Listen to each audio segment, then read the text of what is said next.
So today I'm going to show you a power marinade. This marinade can work for anything, fish, beef, pork, but today what I'm going to use this for is to do some pork chops. So in here I have my jansa.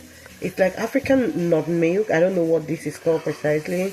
I have white pepper, black pepper, onion, garlic powder, and I also have some fresh garlic, fresh ginger, fresh onion, one habanero. We like it when it's hot.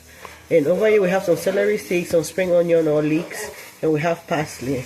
So all this is going to go in the blender with some salt and some Maggi cube and honey mustard.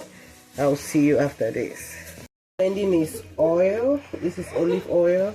You can use any oil of your choice. I'm going to go in with a little bit of salt and adding some mustard.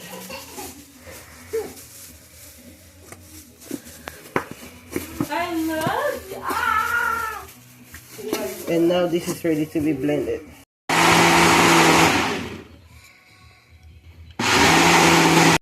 The marinade, you have to be generous with that marinade. And you massage it and rub it in.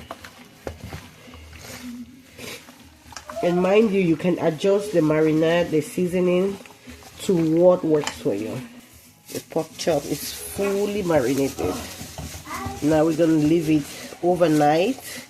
You can do 2 hours of marination. I think 2-3 hours will be good in the refrigerator, but I prefer leaving mine overnight. Wrap it with my plastic film and stick it in the refrigerator overnight, and we'll come back to it tomorrow.